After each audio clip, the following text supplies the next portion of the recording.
everyone and welcome to a video that will be very interesting to a lot of lore fanatics. With every new story we get a new place or nation brought closer to us. But the story of Vel'Koz managed to bring closer the entire universe. We've known about the bigger plots happening in the universe of League of Legends for a while now. The presence of the ever-consuming Void has always been the greatest threat Runeterra has ever faced. From different stories we have learned that the Void is able to corrupt and manipulate the mortal beings of Runeterra. By doing this it creates its own mindless mortal army. But when it came to the Void, there has always been something missing. Something that would explain not why the Void is, but why it corrupts and consumes. It is really hard to pull off a good motivation for the great evil in a story, and I am very pleased to say that Riot did it.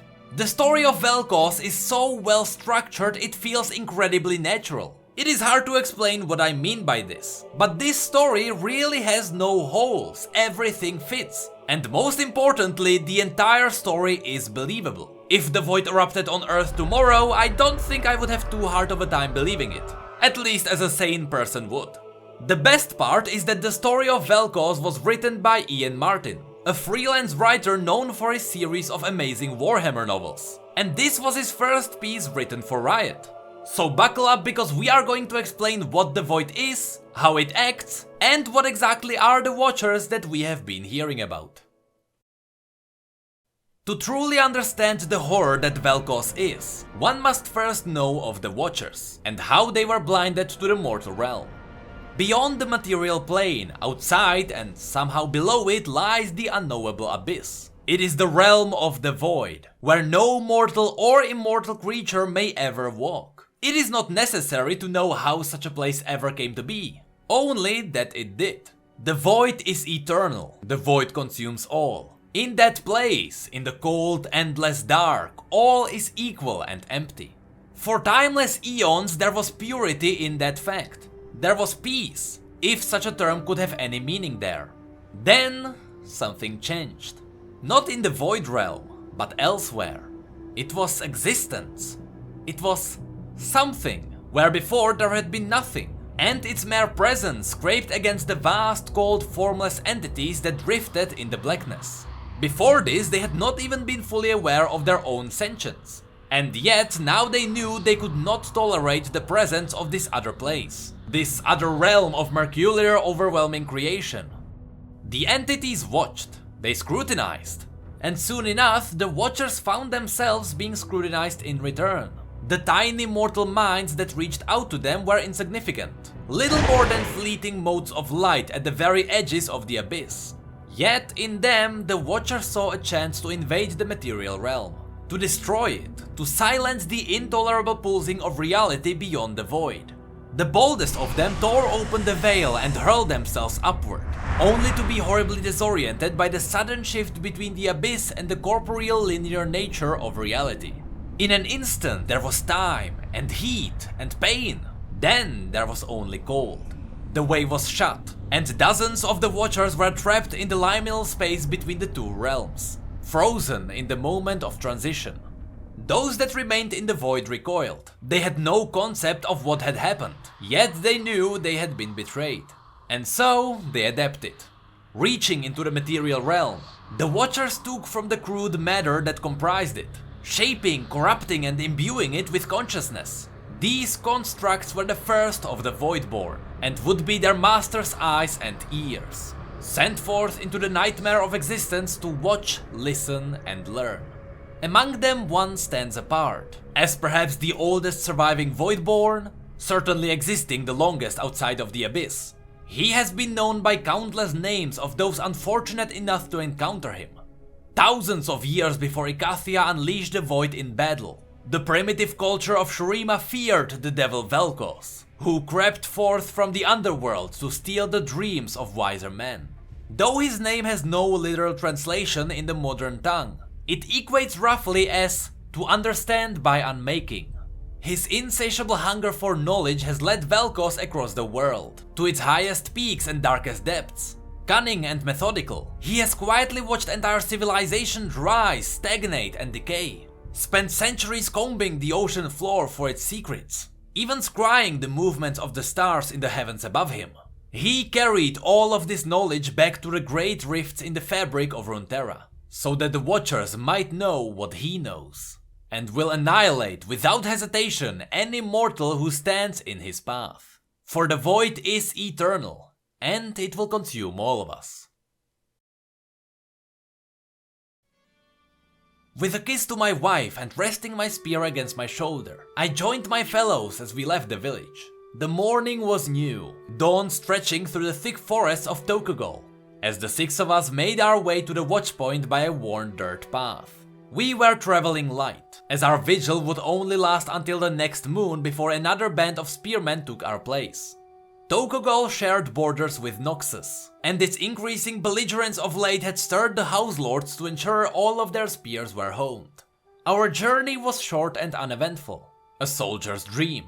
The better part of a half-day's march brought us within the sight of the outpost, and we pointed as the signal fire was lit, welcoming us with a column of thin white smoke. The mood among my comrades was light, the easy talk of bonded brothers and neighbors. Though our duty was to watch the frontier in search of any sight of it, war in Tokugol was a distant thought.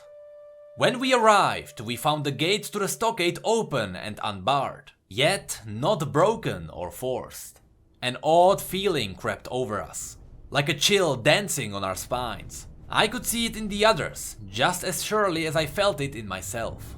We formed a tiny shield wall, 2 ranks of 3 men, and entered the stockade expecting to find slaughter, ruin and destruction, with signs of Noxus for all to see. But we found none of this. What we discovered was the picture of an outpost no different than any other. The fires had crackled down to embers beneath cooking pots that were still full. Clothes hung drying, and the lanterns were still on their poles from the night before. We looked at each other in alarm, in confusion. It was as if our comrades had simply disappeared. "What could have happened here?" whispered Bell. Our wall straightened and broke as we searched the outpost for any sign of life. "Could they have been captured?" asked Ulrich. I approached a wall of the stockade. A stripe of the timber was burned blacker than pitch. I reached toward it, and the barest touch of my fingertips sent it crumbling, revealing a crater of smooth wood beneath. The others found similar marks across the camp, though none of us could fathom how they had been made. A cry sent us all back into a warrior's crouch. "Come quick!" It was Aphron. We ran to him, finding him standing over a body. "It's Holrin," he said, looking to us. "The tanner's boy." The young man was pale, lying fatal on the ground.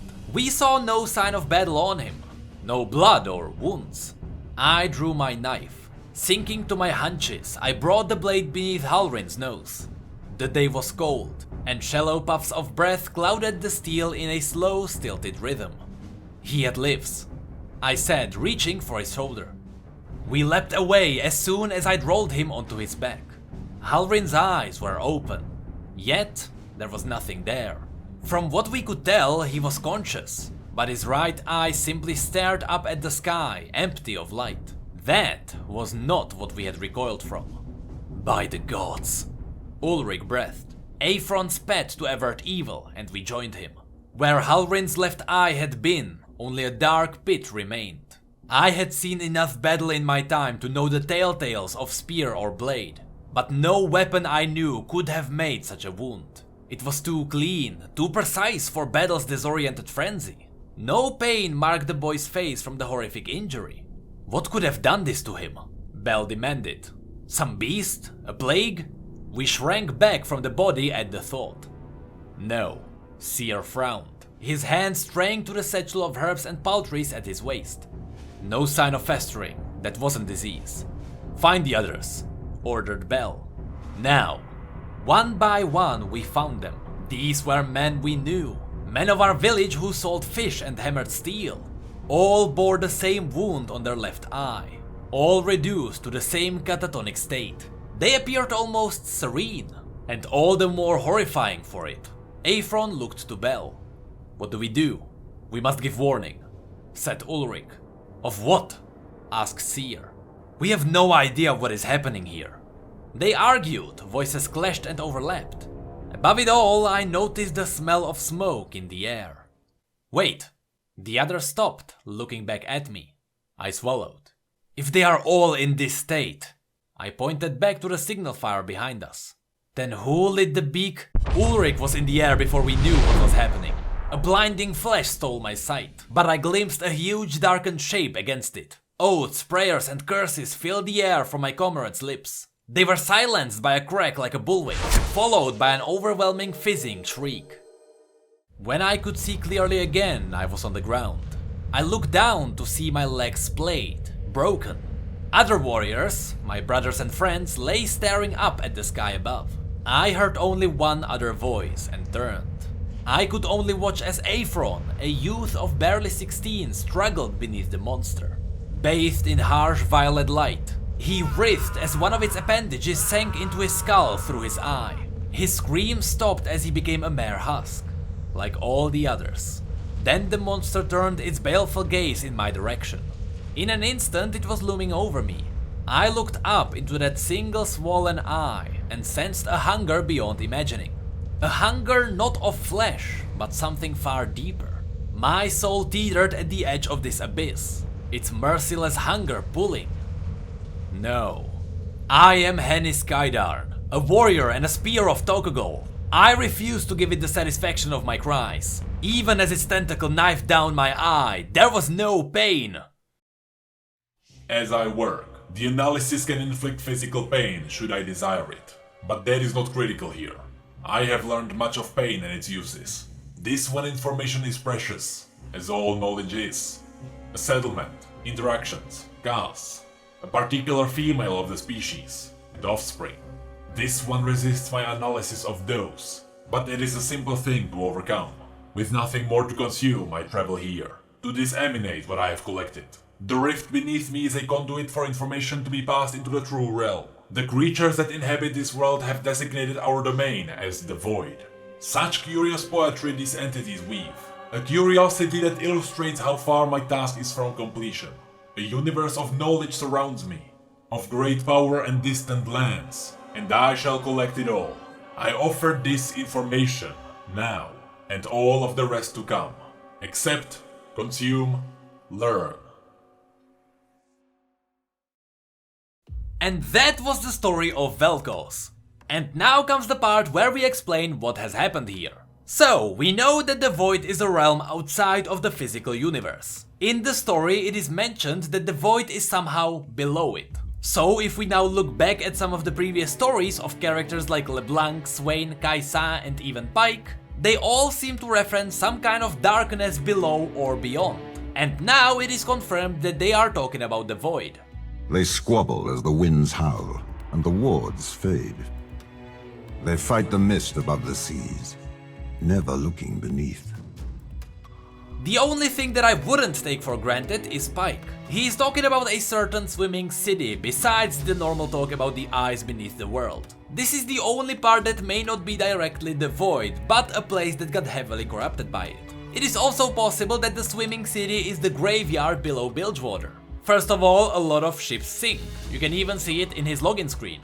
But we also know that Bilgewater buries people by shoving them down the ocean. That's because even if they revive during the harrowing, they won't be able to come back up. In any case, a lot of characters with greater knowledge know that the Void is lurking at the edge of their universe, and that it wants to consume them all. I honestly understand the motivation and the reason why the Void wants to consume them. Imagine being born in darkness. Everything is black and everything is empty. There is nothing to see, nothing to hear, nothing to feel. The idea of senses would be alien to you, and for the most time you wouldn't even know that you exist. You wouldn't know that you live. After all, there would be nothing to prove that you simply are. That is what kind of place the Void was. An empty abyss of nothingness. But then, all of a sudden, there was something. The physical realm appeared beyond the realm of darkness. And because this was the first time they saw something, the physical universe was like a blinding light, and it lured the masters of the Void closer to it. It was because of the physical realm that the creatures even realized that they exist. And they realized that this light is very annoying and disturbing. By the way, this story doesn't mention the light being actual physical light. It seems that the Watchers can actually perceive the thoughts that come from the universe as little motes of light. It is possible that their eye was not made to see the light because they do actually live in darkness, but it is like a sensor that would detect anything that lives and is sentient. So they realize that this light is very annoying and disturbing, and in order to get back their peace, they have to shut down the light. That's why the void is trying to consume our universe. It is simply disturbing their own realm. The greatest beings that come from the void are the Watchers. They are called Watchers because they simply watch Runeterra and the universe from their dark realm. The Watchers are described as shapeless masters of the void, and canonically we have only ever seen a real Watcher once. That was in the story Eye of the Abyss, and we will have a look at that story later. Even the Eye Rise fought wasn't a Watcher, and we can easily prove that. When the Watchers first saw the physical universe, the boldest of them dove in through an opening. They were immediately blinded and disoriented by the shift of light, and they were frozen during the transition. Of course, this is a reference to Lysandra and how she froze the Watchers when they tried to come to Runeterra. This gives us the location where the Watchers were frozen. It has to be under the Frostguard Citadel. This means that the being that Rise fought wasn't a Watcher, because it was locked up in a place far away from the Citadel. You can see it on the map. It wasn't a Watcher, it was a Voidborn just like Vel'Koz. You see, the Watchers weren't able to invade the physical realms, so instead they reached up and took some of its matter and fused it with their sentience. In other words, the Watchers created followers called Voidborn by fusing their essence with things from our universe. They then use these corrupted beings as their eyes and ears, scouting the terrain and preparing it for the safe arrival of the Watchers. That's the reason why the Watchers corrupt beings. They can't get onto Runeterra themselves, so they need lesser creatures that can spread around. There is also a reason why the eye we saw in Rise's cinematic is different from Vel'Koz. When the spawns of Void are sent onto Runeterra, they adapt to their surroundings, meaning that the blue eye adapted to the harsh cold temperatures, and Vel'Koz adapted to the wastelands near borders of Noxus. So, to summarize the Void, you have a realm full of darkness and emptiness called the Void. Inside the Void you have its masters called the Watchers. The Watchers want to shut down the physical universe because it is tainting their darkness. The Watchers can't just appear in the physical realm because they would blind themselves and they would be vulnerable. So the Watchers created the Voidborn as their little followers that scout the lands and bring them back knowledge. And with enough knowledge, the Watchers will be able to find a way how to safely erupt on Runeterra and consume the physical realm from within.